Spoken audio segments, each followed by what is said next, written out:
Hi, I'm Laura Dawson from the Faculty of Humanities at the University of Manchester. This is the first of what will be an occasional series of seminars from the Faculty of Humanities, looking at how we are doing things differently during and after this COVID-19 crisis. So the impact that this is having on politics, economics, society. So we're not necessarily talking about the science of all of this, but actually looking at how this is impacting on the way we live our lives. The first of these seminars is going to be on scientific advice. So how the government is using advice from the scientific and academic community. And I have three lovely speakers with me, and I'm going to let them introduce themselves. So over to you, Elisa. Hi, my name is Elisa Pieri. I'm a sociologist. I work within the School of Social Sciences, where I'm a lecturer, and I have had a project in the last 3 years looking at pandemic preparedness.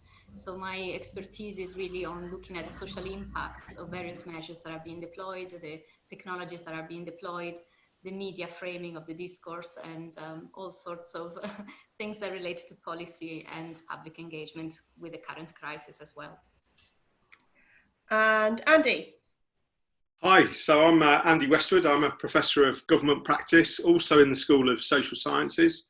And my interest in science policy goes back to my time in government.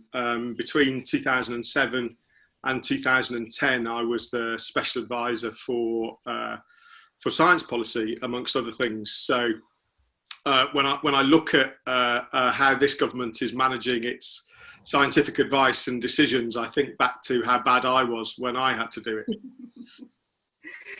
I'm Kieron.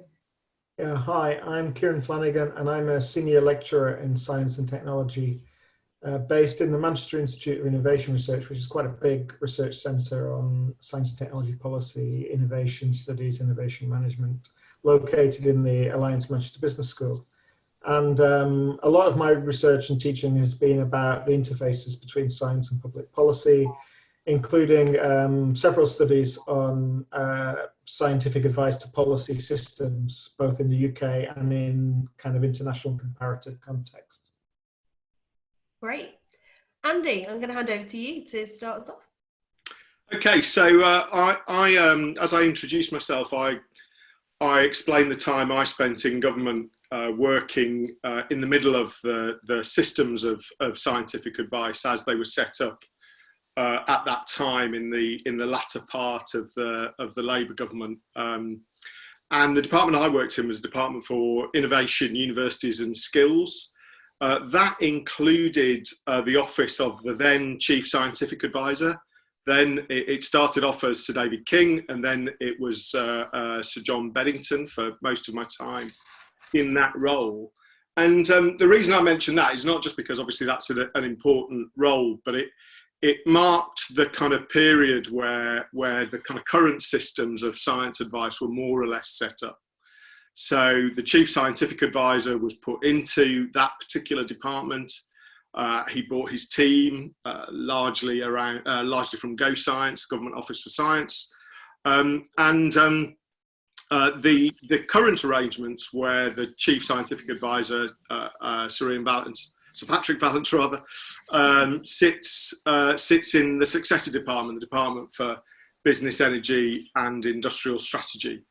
The other sort of key things that really started at that time or around that time were the other people that sort of sat underneath the office of the chief scientist. So that included a chief scientist in each Whitehall department, and some of the organisations that we see talked about now on a virtually daily basis, whether it's SAGE, NerveTag, and various other kind of specialist collections of scientists and researchers and experts advising on particular issues as they are called in to do from time to time. So the actual kind of system in an overarching way was set up more or less, not all of it, but a lot of what we see today was established quite close to the current form that we see this government using and deploying in its response to the pandemic. And obviously we see some of the tensions that we're interested in between scientific advice and political or policy making decisions. We see some of the same things, and those were things that I experienced from time to time when I worked in that job, albeit over a different set of particular issues. And I have to say now that none of them were as high profile and as trying as the circumstances that we find ourselves in today. So Kieron, this is something that obviously you've done a lot of work around. Do you want to tell us a bit about how you think that, how well is the science advice system bearing up at the moment during this crisis, and what does it tell us about how advice is used during crises generally? Yeah, sure. So maybe the first thing that I would stress is that, although I think Andy is absolutely right that this is a system that's had kind of heavy innovation and reform in the 1990s and the 2000s, it's also a system and a set of practices and structures and cultures as well that have a much longer history, that go back many decades. Government has historically had lots of in-house scientific expertise, had its own labs, thousands of government scientists. Today, the government science and engineering profession has got something like 13,000 members. There's an extensive network of standing expert advisory committees, something like 60 or 70 of those that are advising on a routine basis, advising policymakers on science-related issues that touch on their policy areas. And those are made up of outside independent scientists, not of government scientists. And then there's the structures that Andy talked about. And I think these are quite heavily studied structures, but they tend to be studied in a crisis. We tend not to study them in their day-to-day operation outside of crisis times, if you like. So in a way, although you could argue that these systems are set up ultimately to tackle crises, we don't see them in their day-to-day work, and I think that they probably function pretty well on a day-to-day basis, although they're under an awful lot of pressure, not least from austerity over the last 10 years or so. But crises lay bare the profound challenges of connecting science to policy to inform decisions in a kind of urgent situation. It's inherent in the nature of the kinds of problems that crises typically consist of, that there's little data or little knowledge, and what knowledge and data is presented, experts will typically disagree about the quality and relevance of. So new and emerging problems have those characteristics, and the system is kind of set up on the basis that there is data out there, there is evidence, there is relevant expertise that can be marshaled to give a scientific assessment that can then inform policymakers' decisions. So that technocratic ideal of evidence-based policymaking, is difficult enough and in the best of times, but it's simply not possible in crisis circumstances. At the same time, scientists carry huge amounts of authority, and you can see that from looking at the polls that have been conducted throughout this crisis. And of course, they bring a lot of contributions as guides and honest brokers for policymakers through those multiple uncertainties and through competing knowledge claims. And of course, they can also help us identify gaps in the knowledge and how they might quickly be filled with new research and new development. But there are, I think, things that crises tend to show up, problems or issues in scientific advice.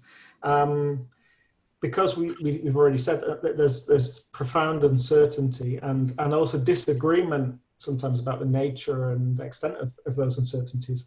One of the uncertainties is which kinds of expertise are relevant. And you can see that in the recent debates about who is on stage, what kind of expertise is represented, perhaps certain kinds of expertise being more kind of represented than others.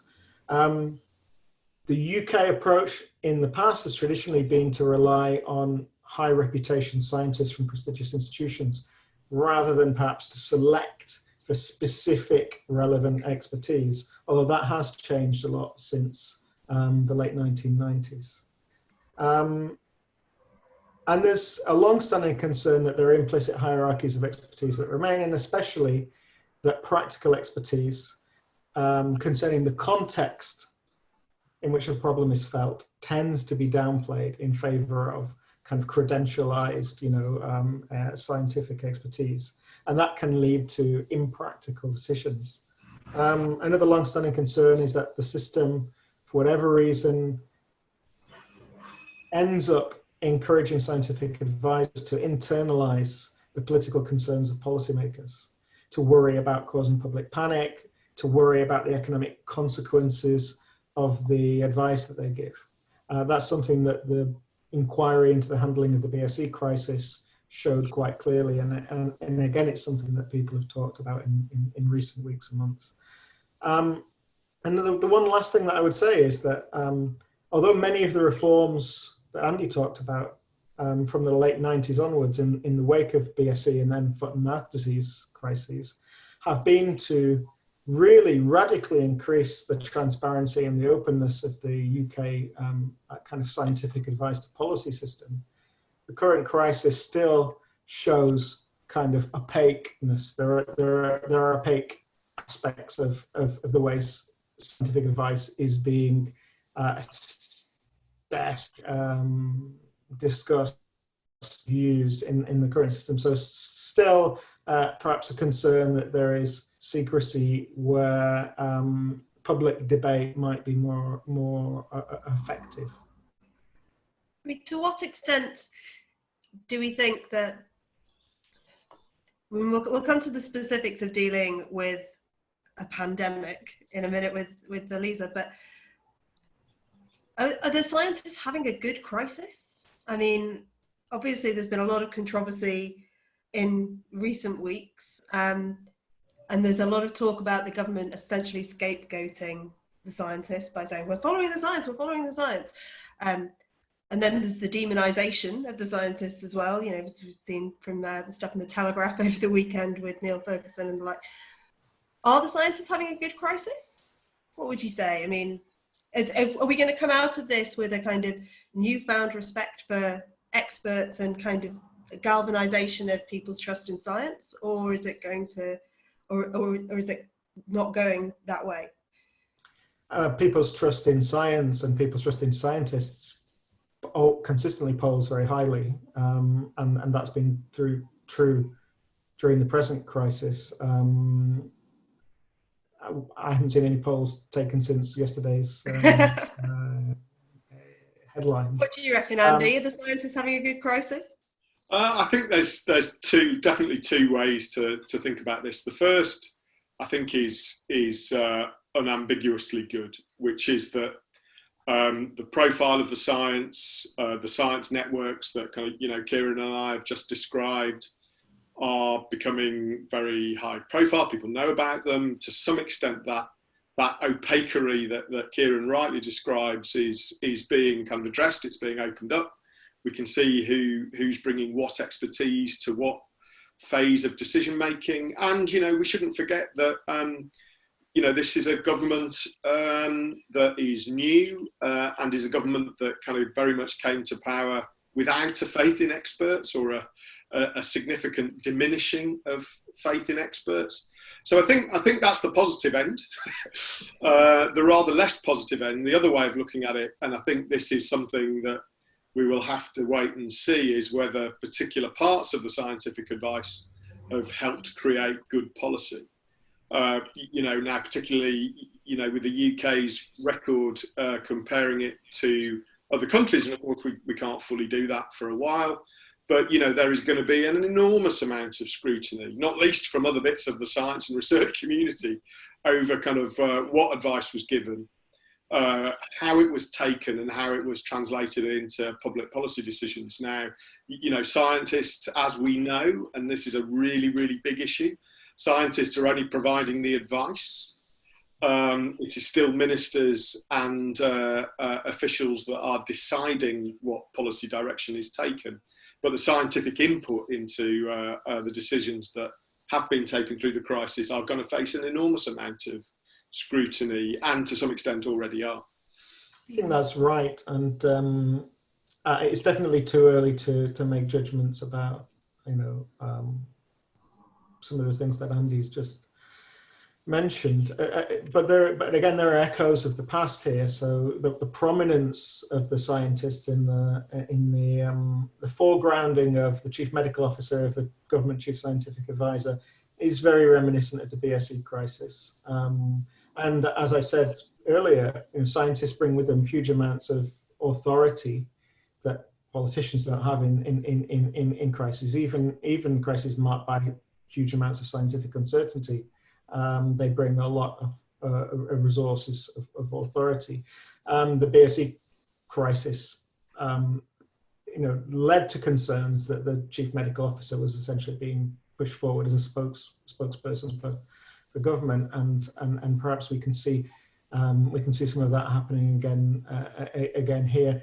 Perhaps it's inevitable as well, and in a way, what we're learning, or what we're relearning again from this crisis, is that it isn't straightforward to separate out science and policy and politics. In a situation like this, as soon as you step into that world of giving advice to policymakers, you're engaging in a political act, and a whole series of political acts. And as I mentioned earlier, you know, scientific advisors in the BSE crisis seem to internalize a lot of political and policy concerns, and I think we may be seeing some evidence of that happening here as well. And we all know that what we're living through at the moment is pretty unprecedented, although people do like to hark back to Spanish flu and the Black Death and various other things. But Elisa, maybe you could give us a bit of context about kind of how prepared we have been or should have been for a pandemic, and how that's kind of playing through in terms of science advice structures and the like. So I'm going to hand over to you. Yeah, thank you. I do feel that we need to keep in mind the international dimension a little bit more here, because a lot of the kind of advice that we see today can be happening in comparison to what the WHO has put in place. So the almost daily press conferences that are being done by WHO are kind of replicated, I would say, with less effect at the national level. And so we have exactly the Director General of the WHO being surrounded by two scientific experts that lead the team. And so I see more than a continuity with BSA and other crises in the UK. I see what we're watching on TV, and what we are seeing in terms of advice here is an attempt at replicating this international global structure within WHO, not always successfully. As it's been mentioned by my colleagues already, there's a lot of opaqueness and a lot of lack of transparency ongoing at the moment. I think what we can learn from previous pandemics and what we're seeing now is certainly the need to involve stakeholders more. And this means involving a wider range of experts, so not just the medical teams and the logistic teams, because let's not forget the military and other logistic experts are also quite widely involved in the kind of expertise that is being given. So there's a lot of command and control advice that is being given just as much, and local resilience team advice and all the kind of transport logistics, dealing with disposal of bodies, etc., etc. It's not purely medical advice at all. At the same time, I feel that we as social scientists, certainly sociologists, are not where near as involved as we should be. And very often, as happened in the past, the feeling is that we can contribute in terms of communication, which is a very poor answer to what we instead could do, which is much wider in terms of, again, thinking about how people move in cities, what kind of processes engender stigma, what kind of trust sources or not are there, what kind of mechanisms can engender trust or destroy trust entirely in various organizations, including the scientific community. And we can certainly also elicit the views and priorities of members of the public in relation to a series of measures, including the past views of what happened in other pandemics. So my take-home messages would be, certainly we need wider expertise being involved in advising the government or even internationally in what goes on. And this needs to include social scientists, not just anthropologists and not just in the role of communicators. Then we also need to take more seriously the involvement of the publics in shaping policy response to a pandemic or to a crisis event in general. And they cannot be sort of thought of as pure recipient of advice that is unilaterally or given in one direction from the government or the medics to them. So we need to ensure that there is a wide-ranging, sustained debate that happens in pre-pandemic times, just as much as also in pandemic time, on what measures we want in place in an event of an emergency of this type. And also we need to have that loop so that members of the public can feed back and let us know what kind of harshness they are experiencing in relation to some of these measures. Because the third point I would like to make, which is also something we've learned from previous pandemic events and previous crises in general, is that vulnerabilities that are existing already in our society are certainly exacerbated by a crisis event of this type. And also new vulnerabilities will emerge. So in this case, we have the new vulnerability of elderly citizens or people with previous health complications and certain health conditions, but we certainly have existing vulnerabilities of people who are more marginalized, more isolated, don't have a network, might be socially, socioeconomic disadvantage, or there will certainly be, say, the homeless, refugees, or people in prison who will be vulnerable even more under such conditions. So we need to think of it from the beginning, not as an afterthought the policymaker hear about later on in the advice that they receive. We need to bring it to the forefront when we give advice that this is going to happen in any pandemic or any crisis event. So we need to have measures in place from the beginning to tackle that. So those would be my sort of 3 take-home message. More social scientists, more members of the public deeply involved, and more attention to vulnerable groups. I mean, Andy, maybe you could comment on, to what extent do you feel that the social science academic community have been brought into the kind of the science advice system in the UK? I mean, in my experience, they have been increasingly over time brought more into a system, but there is a kind of predominance of natural scientists and engineers in these kind of groups and models. Yeah, so I think they, they have been there, and I think going back to the structures and the systems, I think it's worth saying that kind of, the network of chief scientists that exist across all government departments is essentially an interdisciplinary group of experts that can be convened according to need. So, the Department for Education, you have an education economist, you have an environmental kind of expert in DEFRA, you have economists in the Treasury. So, this is a network that the chief scientist and Go Science can call on. So you've got the ability to construct an interdisciplinary approach to things. I think in context of this crisis and some of the particular issues I worked on in government, social science was built in. Going back to kind of Kieron's point, it isn't always the right social science, and I think that's something that Elisa has said too. But thinking about the handling of COVID-19, round about the what we now think is a slightly late decision to go into lockdown in the UK, there was all sorts of discussion about the role of behavioural science, and particularly kind of nudge theory, and what would the government kind of take into account when it decided when to push that button. And there was a lot of pushback at the time on behavioural science because the advice the advice was characterised as saying that the public wouldn't tolerate lockdown for an extended period of time. And that, combined with kind of some of the modelling that was going on, suggested that you had to do things at the right time rather than do it too early. So in a sense, that was an example of kind of social science being there, but not necessarily saying things that that people were or that people since have been been comfortable with. But I think in a kind of broader sense, social science, I think, can sometimes be a little bit reluctant to engage in policy making, which I think is a rather bigger point.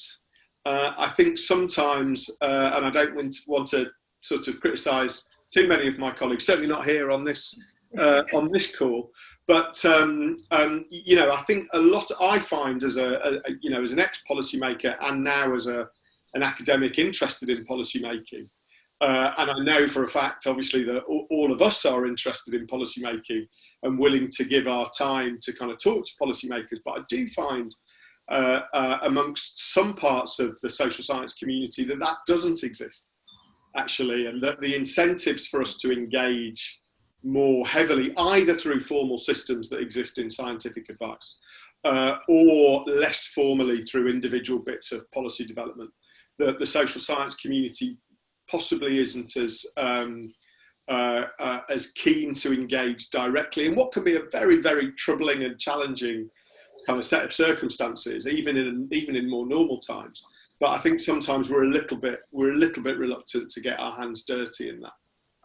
I think it's complicated, isn't it? Because I mean, historically, there's been a lot of government funding for social research. I mean, not, you know, science budget funding, but I mean government departments funding, commissioning, evaluations, impact assessments, other kinds of studies. So some social scientists have worked very intensively to support policy making, but there's definitely a hierarchy of expertise in government. And you mentioned the behavioural science, and certain kind of behavioural science seems to be very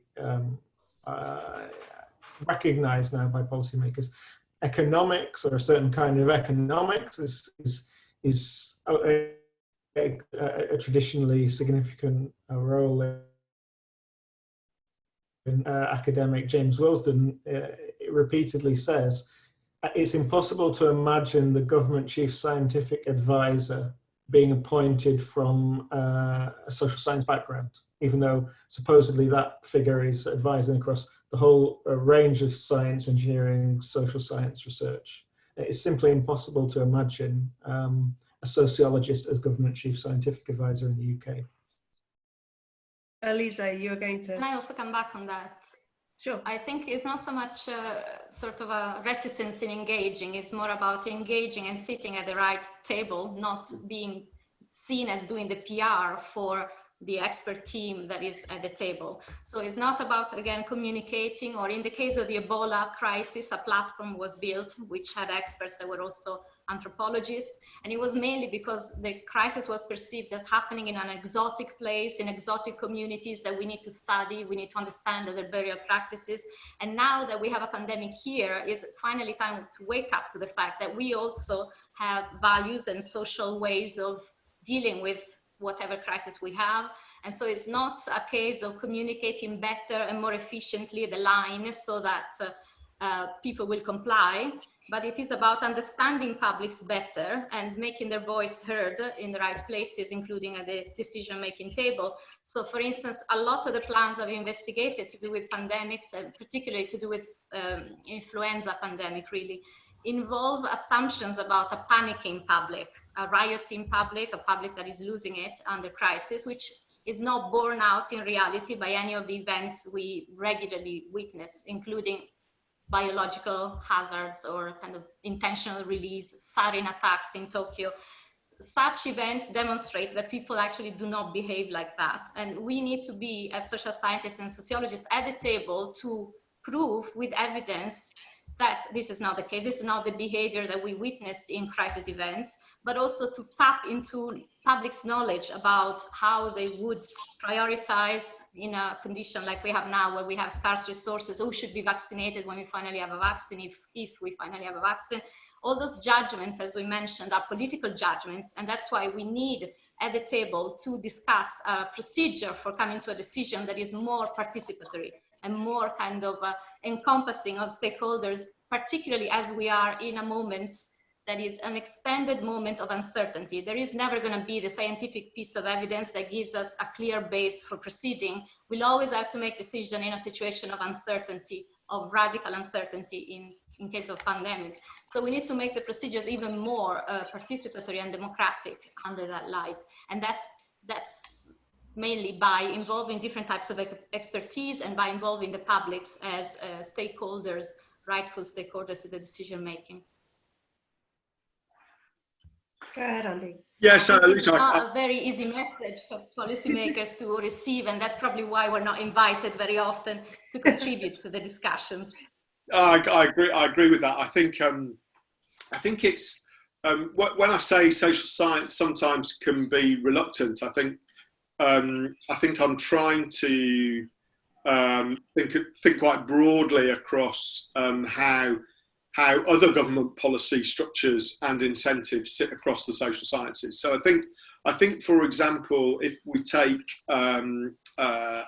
health scientists, doctors, kind of, practice is absolutely at the heart of kind of, how that science works, how scientific knowledge develops there, and how health policy kind of depends on it. And I think kind of, it's very hard not to run things without a high degree of expertise there.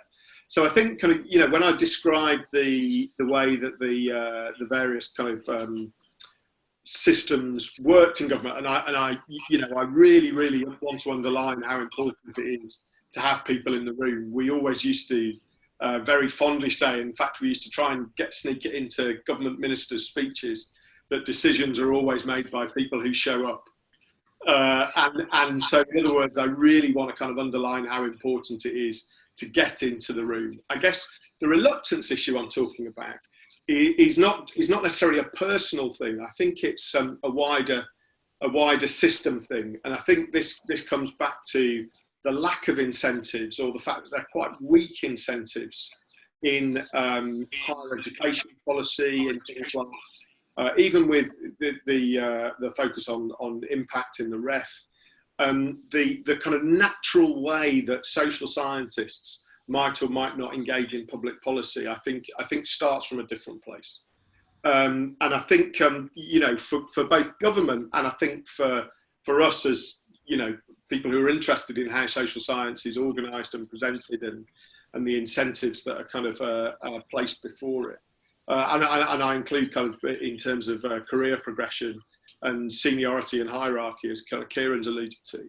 I think we need to sort of think about how some of those things work, because they work quite differently, I think, to some other areas of expertise. And I'd like to see. I mean, my absolute kind of bottom line view is that public policy is immeasurably improved in every example by having a greater element of expertise in the policy making process. And so, what I'd like to see both systematically within science advice, but also within the incentives that surround us as social scientists and social scientists in universities, to engage much more kind of firmly, spend much more time doing it, to have more incentives, whether that's in funding or in career terms, to kind of to do it. And I think it frustrates me that if you add all of those things up, sometimes the incentives to engage are rather weaker than they might be in other areas. So I'm going to just bring this up because it would be remiss of me not to. We've talked about how you've got to be in the room to influence the policy and influence the advice. What do we make of the recent controversy around the makeup of SAGE and the kind of contribution of special advisors to that? Would it have ever happened in your day, Andy? Were you pushing levers? Yes, so it has been controversial, hasn't it? And that's partly because Dominic Cummings is controversial. Whatever he does is controversial, and whatever room he's in and whatever power he wields is controversial. As that kicked off, I tried to think back and remember whether I ever attended SAGE. I'm pretty sure I didn't attend SAGE, but there were a few crises that I was involved with. We had a second outbreak of foot and mouth in my time, which, as it later turned out, came from a government lab and a dodgy set of drains that we hadn't fixed. I don't know whether that's been ever publicly revealed or whether I've just done something I shouldn't have done. But that's how it happened. And then I was involved in actually some of the original, the very early thinking about SARS. But what I did know as a SPAD, as a special advisor, was that I could go to anything. And that kind of, you know, whether it was the meetings of Go Science, meetings of kind of formal or informal scientific groups, meetings of the chief scientist, the Office for Science and Technology, the Council for Science and Technology. You know, I could go to any of those, and from time to time I did. So I don't think that in of itself is the most controversial bit.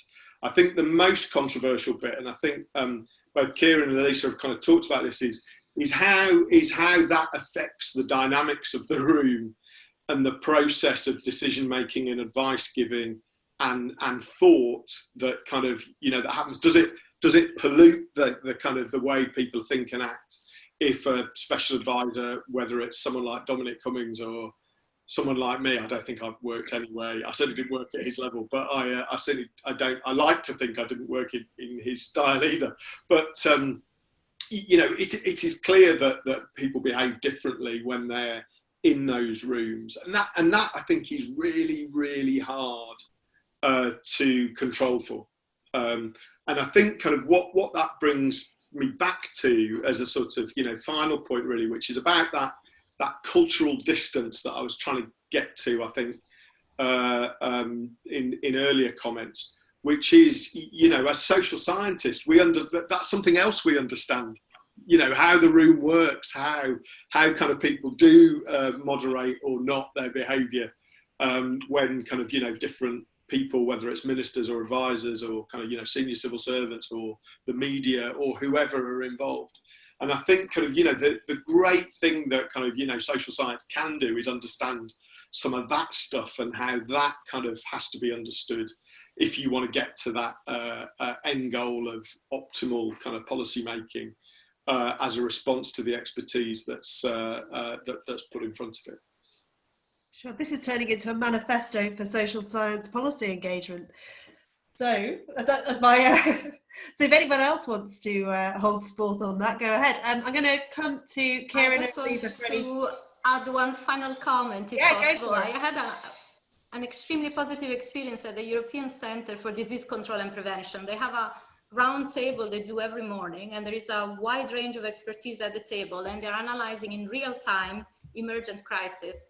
And it's an eye-opener, because what happens in the room, in a sense, stays in the room, and yet at the end of it, risk assessments or advice is being produced and sent out. And the richness of the discussion that happens in the room is so unique and not always translated in the documents that go out.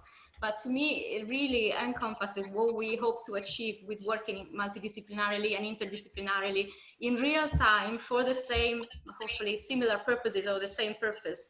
And it's been an eye-opener to see that it's totally possible to work in a way that is very respectful of the different expertise, and yet at the same time blunt and rapid, because things are emerging fast. So it's not the time for nicety. You are actually quickly deciding what to do, but in a way that really gives the right balance to the different types of expertise, and is very respectful. So just to say, it is possible. I have seen it in action, and I just hope we can replicate it in the UK. But Kieron, have you got any last comments you'd like to make? Yeah, I mean, both of the last comments have touched on that paradox of kind of transparency and openness, where you kind of want your advisors and your decision makers to be having very frank, robust discussions in a rapidly changing sea of uncertainties. And at the same time, you want the process to be as transparent and open as possible. And it's really tricky to have both of those things, but I agree with Elisa that it is possible to design, and this is again somewhere where social scientists can help, to design processes, to design structures, and to try and shape cultures and practices that can support that, so that we get a better balance between those two things. Like Andy, I was fairly nonplussed to hear that Dominic Cummings attended SAGE. I think most of the response to that has been based on a misunderstanding of the role of SAGE and seeing SAGE as a traditional expert advisory committee rather than a kind of high-level clearinghouse for advice and evidence. And as Andy said, I think it depends on the influence exerted. Of course, we should also recognise that the scientists will be exerting an influence on the policymakers in the room as well. And we know that Dominic Cummings is very influenced by the power of some kinds of science, the authority of at least some kinds of science. So I say that there are paradoxes here. There's no perfect structure or practice to deal with the kind of profound crises that we're talking about. But you know, we can think, I think, a little bit more intelligently about how we balance all these different things we want to get out of this system. And it's going to be a dynamic balance, and it might shift, and we'll change it, no doubt, after this crisis, as we did after foot-and-mouth disease, as we did after PSE. And no doubt that will change again in the future when it's tested by another crisis. Oh, great. Well, guys, thank you so much for joining me for a chat this afternoon. It's been great to catch up with you all. I'm sure that we'll be sharing this with people. So if anyone's got any questions, I will be on Twitter, and you can all be in touch and send them to our experts from the University of Manchester.